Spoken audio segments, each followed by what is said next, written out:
وعن ابن مسعود رضي الله عنه قال قال رسول الله صلى الله عليه وسلم إذا كنتم ثلاثة فلا يتناجى اثنان دون الآخر حتى تختلطوا بالناس من أجل أن ذلك يحزنه.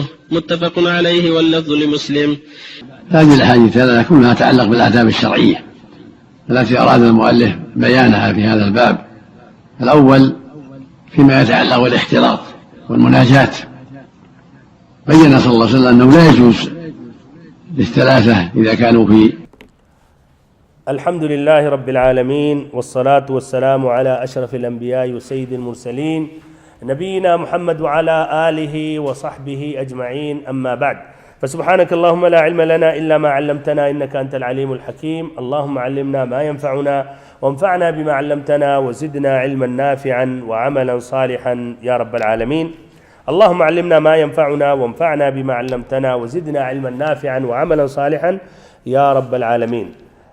محترم بھائیوں، معزز ساتھیوں اور ہماری ماؤں اور بہنوں، یہ درس نمبر 8 ہے بلوغ المرام کا جو پہلا کتاب، کتاب الطہارہ کا آخری باب، باب الحیض۔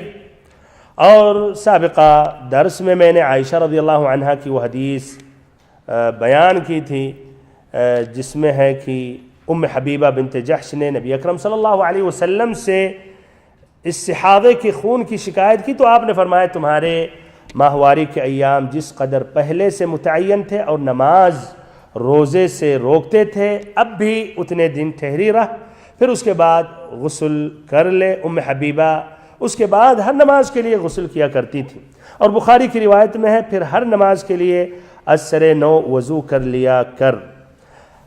جہاں تک پہلا مسئلہ ہے ہر نماز کے لیے غسل کرنے کے لیے، تو واضح کیا گیا کہ یہ ام حبیبہ کا اجتہاد رہا، اور صحیح جو مسئلہ ہے کہ غسل کرنا مستحاضہ عورت پر واجب نہیں ہے، بلکہ ایک مرتبہ بس غسل کرے گی حیض ختم ہونے کی بعد۔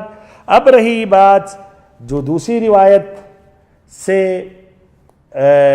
یہ یہاں رک رہے ہیں ہم، دوسری روایت جو بخاری کی ہے وَتَوَضَّئِ لِكُلِّ صَلَاةٍ، کہ ہر نماز کے لیے ازسر نو وضو کر لیا کر نئے سرے سے۔ تو ادھر اب یہ دوسرا مسئلہ ہے، کیا مستحاضہ عورت ہر نماز کے لیے وضو کرے گی؟ اس حدیث سے واضح ہوا کہ مستحاضہ عورت ہر نماز یا ہر نماز کے وقت کے لیے وہ کیا وضو کرے گی، اس پر واجب ہے۔ ہر ایک نیا نماز داخل ہوا جیسے ظہر کا وقت، تو اس کے لیے کیا وہ وضو کرے گی۔ ظہر کا وقت ختم ہو گیا، پھر عصر کا وقت آیا، تو پھر وہ کیا وضو کرے گی۔ اب اگر ظہر کے وقت اس نے وضو کر لیا تو اس درمیان جتنی نمازیں چاہے پڑھے، فرض ہو نوافل ہو، قرآن مجید کی تلاوت کرے، طواف کرے، جب تک کہ اس وقت کا نماز ختم نہ ہو جائے۔ وَتَوَضَّئِ لِكُلِّ صَلَاةٍ، یہ اس اعتبار سے کہ استحاضہ کا جو خون ہے یہ نواقض الوضو میں سے یہ بھی ایک ناقض ہے جس سے وضو ٹوٹ جاتا ہے۔ یہ قول یہ احناف کا ہے، حنابلہ کا ہے، اور ادھر جو مراد ہے ہر صلاۃ لکل صلاۃ وتوضئی لکل صلاۃ، اس سے مراد ہے یعنی ہر نماز کا وقت، ہر نماز کا وقت۔ تو اس حدیث پھر سے ایک مرتبہ، پہلا قول کیا ہے کہ ہر نماز کے وقت میں، ہر نماز کا جو وقت شروع ہوگا اس میں وضو کرے گی، نئے سرے سے وضو کرے گی۔ دوسرا قول یہ ہے کہ ہر فرض نماز کے لیے وضو کرے گی، چاہے وہ قضا کر رہی ہو یا ایسے ہی اسی ٹائم پر نماز پڑھ رہی ہے، لیکن بمعنی پھر سے ایک مرتبہ عصر کے وقت مان لیں ظہر میں یہ نماز قضا ہو گئی یا سو رہی تھی یا سو گئی، عصر کے وقت اب اٹھی ہے عورت، تو یہ غسل وضو کرے گی. ہاں اس میں کیا ہے؟ وضو کرے گی. تو وضو کرے گی کس کے لیے؟ ظہر کی نماز کے لیے. ظہر کی نماز کے لیے. ظہر کی نماز یہ قضا ہے. اچھا اب اسی وضو سے عصر پڑھ سکتی یا نہیں؟ اس قول سے دوسرا جو قول ہے، پہلے قول کے مطابق نعم، اس سے ٹائم ایک ہے عصر، تو اس میں اس ٹائم میں ایک وضو سے نمازیں پڑھتی رہیں گی. لیکن اس قول دوسرا جو قول ہے کہ نہیں، ہاں ہر نماز کے لیے وضو، ہر فرض کے لیے، ہر فرض کے لیے. تو ظہر کے لیے اس نے وضو کر لی، ابھی بھی وضو، پھر سے وضو کرے گی عصر کے لیے، پھر عصر پڑھے گی. لیکن نوافل کے بارے میں کہتے ہیں جتنی مرضی وہ پڑھے. تو اگر اس نے ظہر کی نماز کے وقت اس نے وضو کیا اور ظہر کے بعد وقت ممنوع نہیں ہے تو نوافل پڑھنا چاہ رہی ہے، کوئی مشکل نہیں ہے، پڑھتی رہے اس قول کے مطابق. یہ شافعیہ کا مذہب ہے. ان کا استدلال کیا ہے؟ اسی حدیث سے استدلال کیا، وَتَوَضَّئِي لِكُلِّ صَلَاةٍ. انہوں نے کہا ادھر صلاۃ سے مراد فرض ہے نہ کہ نفل. کیا رائے معقول ہے یہ؟ کیا معقول ہے یہ کہ اس سے استدلال کرنا کہ مراد فرض ہے نفل نہیں؟ تو استدلال انہوں نے ایسے ہی کیا کہ مراد ہے یہ فرض نہ کہ نفل، لیکن حقیقت میں صحیح نہیں ہے. اس لیے کہ فرض اور نفل میں بغیر دلیل فرق کرنا یہ صحیح اور درست نہیں ہے. ہر حکم جو فرض کے لیے ہے وہ نفل کے لیے ہے، اور جو نفل کے لیے وہ فرض کے لیے، الا کہ کوئی دلیل ہو. تو حقیقت میں انہوں نے جو فرق کیا اس پر دلیل نہیں ہے. اور شریعت میں الاصل یہ ہے کہ جو فرض کے لیے جو حکم ہے وہی نفل کے لیے بھی ہے. اسی لیے ابن حزم رحمہ اللہ نے کہہ رہے ہیں کہ یہ شریعت کے خلاف ہے یہ بات، اور اس مسئلے میں کوئی دلیل نہیں آتی ہے کہ ایک انسان جب نفل پڑھنا چاہے تو پاک مانا جائے، اور پھر جب فرض پڑھنا چاہے تو ناپاک مانا جائے. یعنی اسی وقت میں جس طرح کہ جس نے ظہر میں اس استحاضہ والی عورت نے وضو کر لیا، ظہر پڑھے گی تو کہہ رہے صحیح ہے، نفل پڑھے گی تو کیا صحیح ہے، عصر پڑھنے جائے گی تو نہیں. یہ کون سی بات؟ غیر معقول ہے. یا اس طرح کہہ لیجیے آپ، مغرب کی وقت اس نے وضو کر لیا، اب مغرب کے بعد یا عشاء کے وقت، اور مغرب ابھی اس کی مثلاً چھٹی ہوئی تھی، تو اس طرح ادھر بھی وہی بات آ رہی، مغرب کی نماز پڑھ سکتی ہے، نفل بھی پڑھ سکتی، عشاء کے وقت نہیں، وہ نہیں پڑھ سکتی ہے. تو یہ ایک طرح یا اس میں تناقض ہے. اس لیے یا تو یہ کہا جائے گا کہ عورت پاک ہے یا ناپاک ہے، یا تو وضو اس کا ہے یا تو محدث یا محدثہ ہے. ایسا تو نہیں ہے کہ ابھی فرض پڑے گی تو ناپاک ہوگی، سنت پڑے گی تو وہ جائز ہے. تو حقیقت بات معقول ہے، یہ پکڑ جو ابن حزم رحمہ اللہ نے پکڑا. تیسرا جو قول ہے کہ وضو اس پر واجب نہیں ہے بلکہ مستحب، اس لیے کہ استحاضہ کا جو خون ہے یہ نواقض وضو میں سے نہیں ہے، یعنی جس سے بار بار گرے تو اس سے وضو اس کا ٹوٹے گا. یہ قول مالکیہ کا ہے، ایسے ہی مروی ہے ربیعہ ابن ابی عبد الرحمن اور اکرمہ سے. انہوں نے استدلال اس سے کیا کہ جو صاحب الحدث الدائم ہے، جس طرح کی استحاضہ جس کا مسلسل خون جاری رہتا ہے، یا ایسے ہی سلس البول والا جسے جو پیشاب کے قطرات بیماری ہوتی ہیں، پیشاب جاری رہتے ہیں، وہ کہتے ہیں حقیقت میں وضو سے تو اس کا حدث تو نہیں ہٹتا ہے، اس لیے ابھی بھی اس کا وہ قطرات گرتے رہتے ہیں. تو اس کے حق میں کہتے ہیں مستحب ہے، واجب نہیں ہے.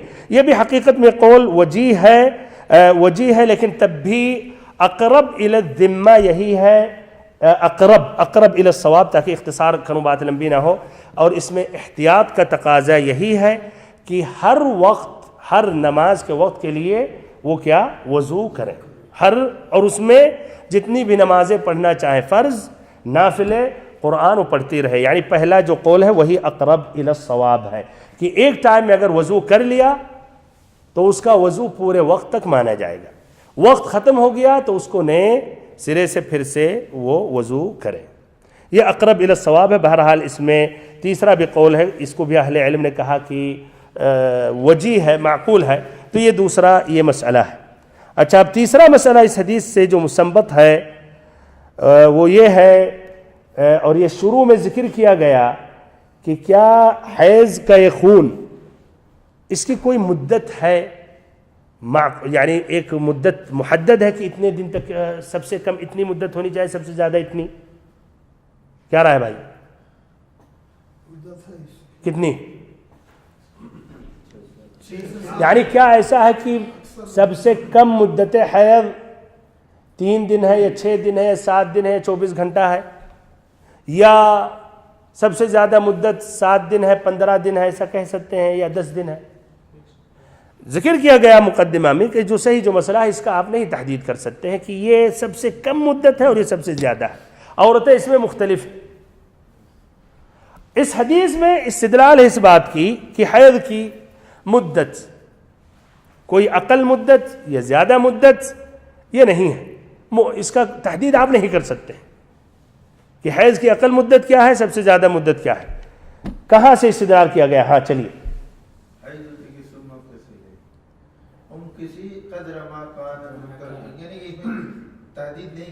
بہت صحیح, ماشاءاللہ, جزاک اللہ خیر. بالکل, آپ صلی اللہ علیہ وسلم نے اس حدیث میں تحدید نہیں کیا, کہا کہ جب تک تمہاری یا مدت حیض, جب تک یہ حیض آتا رہے اس کا خون, اس وقت تم کیا نماز روزے یہ سب ترک کرتے رہو, رکی رہو, یہ عبادتیں جو ہے اس کو چھوڑتی رہو.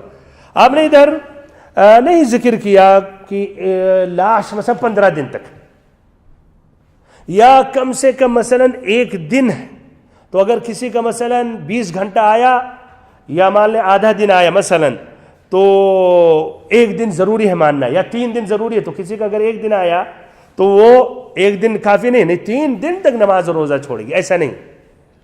جیسے کچھ ایسی بھی عورتیں ہیں, سنا ہو بھائیو, ہر 10 دن میں ان کا 1 مرتبہ آتا ہے, ہر 10 دن میں 1 مرتبہ آتا ہے. تو مثلا آپ نے ادھر خلاص ان کا 1 دن آ رہا, واضح ہے علامت, تو وہ حیض ہے, باقی وہ پاک.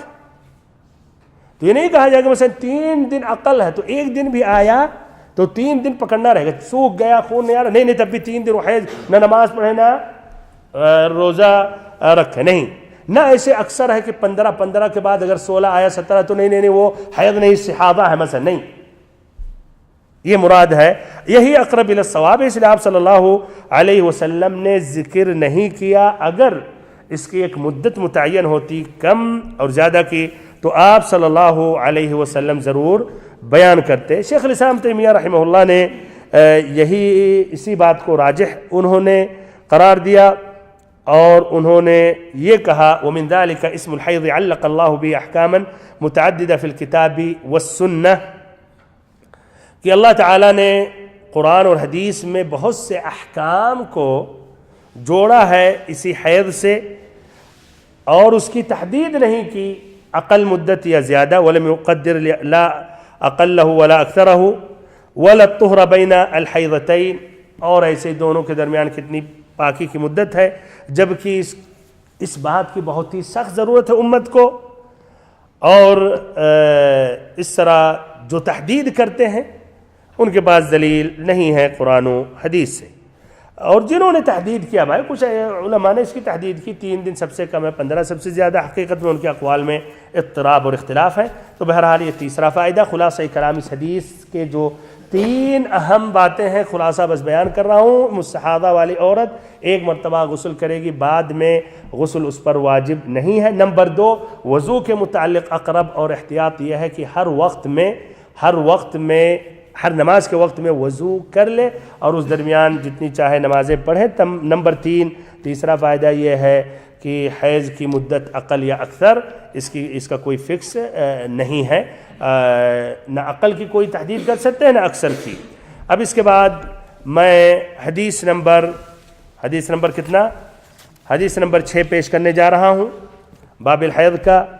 وعن ام عطیہ رضی اللہ عنہ قالت كنا لا نعد الكدرة والصفرة بعد الطهر شيئا.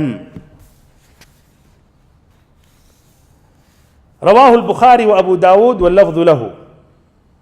كنا لا نعد الكدرة والصفرة بعد الطهر شيئا. رواه البخاري وأبو داود واللفظ له. حضرت ام عطیہ رضی اللہ عنہ بیان کرتی ہیں کہ ہم ایام ماہواری کے اختتام پر نہا دھو کر پاک صاف ہونے کے بعد گدلے اور زرد رنگ کی چیز خارج ہونے کو کوئی اہمیت نہیں دیتی تھی، یعنی اس کو ہم حیض میں شمار اس کو نہیں ہم کرتے تھے، بلکہ نماز پڑھتے تھے، روزہ رکھتے تھے. پھر سے ایک مرتبہ ام عطیہ رضی اللہ عنہ بیان کرتی ہیں کہ ہم ایام ماہواری کے اختتام پر نہا دھو کر پاک صاف ہونے کے بعد گدلے اور زردہ رنگ کی چیز خارج ہونے کو کوئی اہمیت نہیں دیتی تھیں. اسے بخاری اور ابو داؤد نے روایت کیا اور الفاظ ابو داؤد کے ہیں.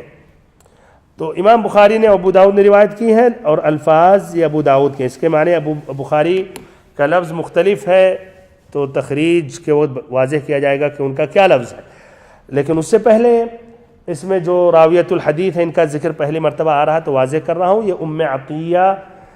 ام عطیہ ان کی یہ کنیت مشہور ہے، ایک مشہور صحابیہ ہیں. میدان جہاد میں بھی انہوں نے حصہ لیا، بلکہ نبی اکرم صلی اللہ علیہ وسلم کے ساتھ 7 غزوے میں شریک رہیں اور ضرورت کو تو انہوں نے تلوار بھی چلائیں. بھائیوں یہ ام عطیہ مشہور ہے اپنی اس کنیت سے، اور ان کا نام ہے نسیبہ. نسیبہ نون پہ پیش ہے، نسیبہ، نسیبہ نہیں، نسیبہ بنت الحارث الانصاریہ. یہ معروف ہے اپنی نام سے اور اپنی کنیت سے مشہور ہیں. نبی اکرم صلی اللہ علیہ وسلم سے انہوں نے کئی حدیثیں روایت کی ہیں. کچھ اہل علم ذکر کرتے ہیں 40 حدیثیں، جس میں امام بخاری امام مسلم نے 6 حدیثیں روایت کی ہیں، اور امام بخاری نے اور امام مسلم نے الگ الگ ایک حدیثیں بھی روایت کی ہیں جو منفرد ہوئے ہیں. یعنی ایک حدیث امام بخاری نے مستقل روایت کی جو امام مسلم نے نہیں، اور ایک امام مسلم نے جو امام بخاری نے روایت نہیں کی. اور 6 حدیثیں دونوں نے امام بخاری امام مسلم نے دونوں نے روایت کی ہیں، اور ٹوٹل 40 حدیثیں ہیں ان کی. اور یہ نبی اکرم صلی اللہ علیہ وسلم کے زمانے میں عورتوں کو، یعنی مردہ عورتوں کو مرنے کے بعد یہ غسل دیتی تھی. اور یہی ام عطیہ رضی اللہ عنہا نے نبی اکرم صلی اللہ علیہ وسلم کی بیٹی زینب کا غسل دیا. نبی اکرم صلی اللہ علیہ وسلم بتا رہے تھے پردے کے پیچھے سے، اور یہ غسل دے رہی تھی. اور میت کے احکام، جنازے کے متعلق، غسل کے متعلق بہت سے احکام ام عطیہ رضی اللہ عنہا سے مروی ہیں. ابن عبد البر کہتے ہیں اپنی کتاب الاستیعاب فی معرفت الاصحاب میں، حدیثها اصل فی غسل المیت یا فی غسل المیت، کہ میت کے غسل کے متعلق ان کی جو حدیث ہے یہ اصل ہے. اصل سے مراد کیا کہ اسی کے طرف فقہاء نے علماء نے رجوع کیا جو استنباط کیا فوائد، اس کو اصل مانا، اساس مانا. وكان جماعة من الصحابة وعلماء التابعين بالبصرة يأخذون عنها غسل المیت، کہ کچھ صحابہ کرام اور ایسے ہی تابعین جو بصرہ کے تھے ام عطیہ سے یہی میت کے احکام یا غسل المیت، غسل کے متعلق سیکھتے تھے اور وہ احکام ان سے لیتے تھے. بہرحال ان سے ذکر کیا 40 حدیثیں مروی ہیں. تو ان کے کچھ مشہور شاگردوں میں سے محمد ابن سیرین ہیں اور ان کی بہن حفصہ بنت سیرین، ان کے علاوہ اور بھی رضی اللہ عنہا و ارضاہا. حدیث کی تخریج یہ حدیث امام بخاری نے روایت کی ہے، ابو داؤد نے بھی، ان دونوں کے علاوہ بھی اوروں نے بھی روایت کی ہے، لیکن ابن حجر نے دونوں کا تذکرہ کیا تو ہم اسی پر اکتفا کرتے ہیں. امام بخاری اپنی کتاب الصحیح میں پیج نمبر 57 حدیث نمبر 326 کتاب الحیض، باب الصفرۃ والقدرۃ فی غیر ایام الحیض. اس پر غور کریں، اس لیے بھی ایک سوال آئے گا جس کا تعلق اس سے رہے گا. پھر سے کس باب میں امام بخاری نے ذکر کیا؟ باب الصفرۃ والقدرۃ. الصفرہ والقدرہ یہی ذکر کیا گیا، گدلے اور زرد رنگ، اور گدلے سے مراد وہی میل کچیل جو یعنی لال اور کالے کے بیچ میں ہوتا ہے، اور جہاں تک الصفرہ ہے یعنی پیلا پن ہوتا ہے اس میں، یعنی سفید کی طرف مائل رہتا ہے.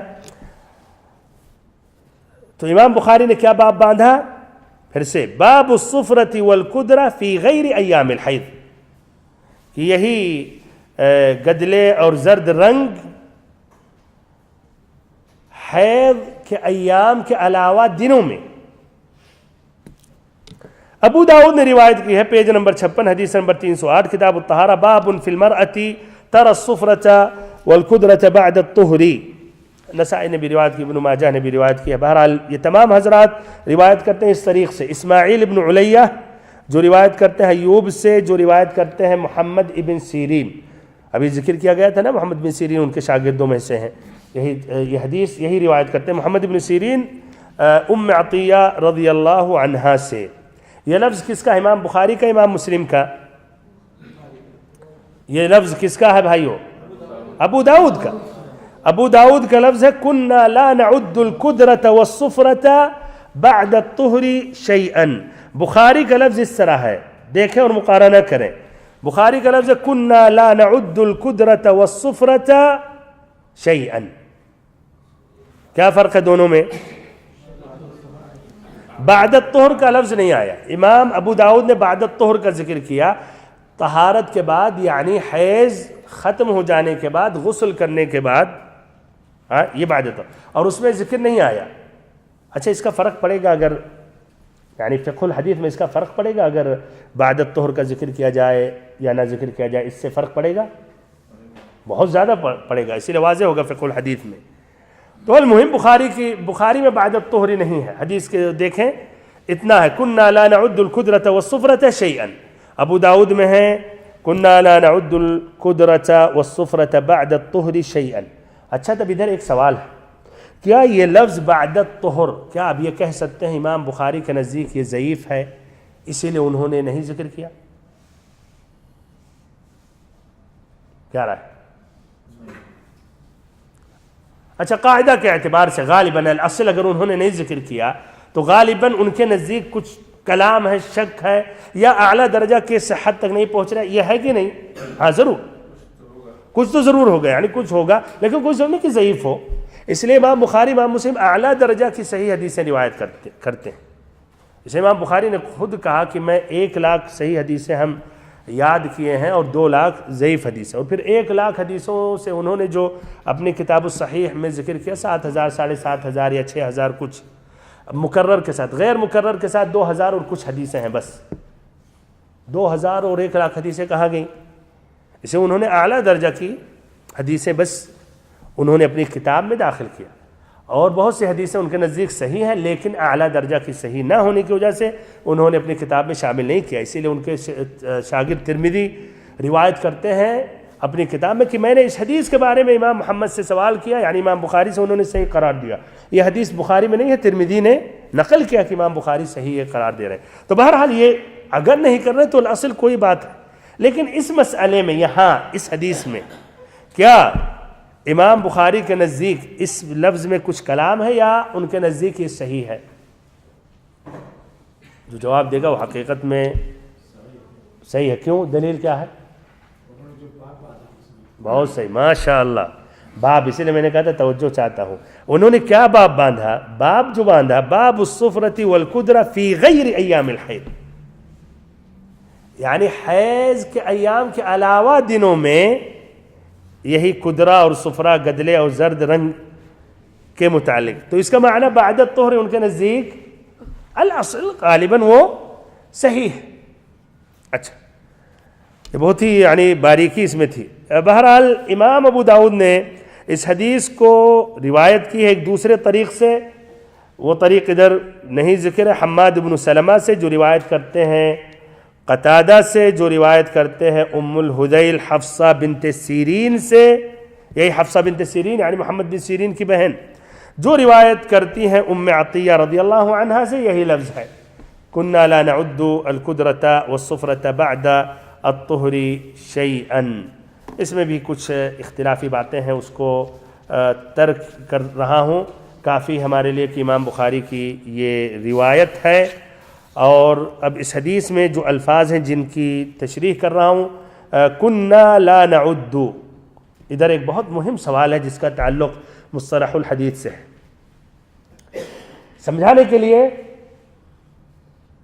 ایک سے زائد سوال کر رہا ہوں. پہلا سوال، یہ حدیث پڑھیں، یہ حدیث مرفوع ہے یا اس سے پہلے بھی اس میں نبی اکرم صلی اللہ علیہ وسلم کا ذکر ہے یا نہیں؟ پہلی حدیث پڑھیں. نبی صلی اللہ علیہ وسلم کا ذکر ہے، آپ کی طرف حوالہ دیا گیا یا نہیں؟ اچھا، تو اب دوسرا سوال، یہ حدیث مرفوع ہے یا موقوف؟ واضح ہو چکا. مرفوع کیا؟ نبی صلی اللہ علیہ وسلم تک جو منسوب کیا جائے. صحابی نے ذکر کیا، نبی صلی اللہ علیہ وسلم نے کہا، یا آپ کے سامنے بات ہوئی تو آپ نے فتویٰ دیا، آپ نے جواب دیا. اور ایک ہے نہیں، صحابی نے نبی صلی اللہ علیہ وسلم کا تذکرہ نہیں کیا، اسی کا قول ہے، اسی کا فعل ہے. تو اب دوسرا سوال ہے، یہ حدیث مرفوع ہے یا موقوف؟ موقوف. ایک ہی قولا واحدا بالاجماع، بظاہر موقوف ہے، یعنی موقوف لفظاً موقوف ہے، لیکن کیا حکماً مرفوع ہے یا نہیں؟ حکماً مرفوع ہے، اس لیے کہ وہ باتیں جو صحابہ کرام ذکر کرتے ہیں نبی اکرم صلی اللہ علیہ وسلم کے زمانے کا حوالہ دیتے ہیں کہ ہم نبی صلی اللہ علیہ وسلم کے زمانے میں ایسا کرتے تھے، ایسا کرتے تھے، تو وہ اس کو کہا جاتا ہے کیا؟ مرفوع حکماً. یعنی صریح مرفوع نہیں ہے، حکماً مرفوع ہے. یعنی معنی مطلب اگر دیکھیں گے، غور و فکر کریں گے، تو نبی صلی اللہ علیہ وسلم کو علم ہوا، اس لیے آپ کے زمانے میں غالباً اور وحی نازل ہوتی رہتی تھی. اگر کوئی ایسی بات مشہور ہو جائے صحابہ کرام کے درمیان اور وہ شریعت کے خلاف ہو تو اللہ تعالیٰ نبی صلی اللہ علیہ وسلم کو خبر دیتا ہے. تو جو نبی اکرم صلی اللہ علیہ وسلم کے زمانے کا ذکر ہو، صحابی ذکر کرے کہ نبی صلی اللہ علیہ وسلم کے زمانے میں ہم ایسا کرتے تھے، یہ کرتے تھے، تو وہ مرفوع حکماً ہے. یہ دوسری بات یہ ہے. لیکن ادھر تیسرا سوال ہے، تو کیا یہاں نبی اکرم صلی اللہ علیہ وسلم کے زمانے کا تذکرہ ہے؟ اچھا، تو ممکن ہے کہ نبی اکرم صلی اللہ علیہ وسلم کے بعد؟ بہرحال جواب بالکل جیسے آپ نے کہا کہ سیاق سے اگر انداز یا سیاق اس کے الفاظ سے اگر دیکھا جائے تو واللہ اعلم مراد ہے نبی اکرم صلی اللہ علیہ وسلم کے زمانے میں. کننا، ہم لوگ، یعنی نبی اکرم صلی اللہ علیہ وسلم کے زمانے میں. اچھا، تو یہ، اور پھر امام بخاری نے بھی نہیں بھولے، امام بخاری نے اس کو روایت کی، امام بخاری نے سند کے ساتھ بیان کی، ان کے نزدیک بھی یہ مرفوع حکماً ہے، اسی لیے انہوں نے بیان کیا. تو بہرحال خلاصہ کلام یہ مرفوع حکماً ہے، اور اس طرح اس کا حکم جس طرح مرفوع کا ہے اس کا بھی ہے. ٹائم ختم ہو گیا، باذن اللہ عز و جل آئندہ درس میں یہ موضوع مکمل کروں گا. بارک اللہ فیکم لحسن استماعکم وجزاکم اللہ خیرا، وصلی اللہم وسلم وبارک وانعم علی عبدک ورسولک محمد.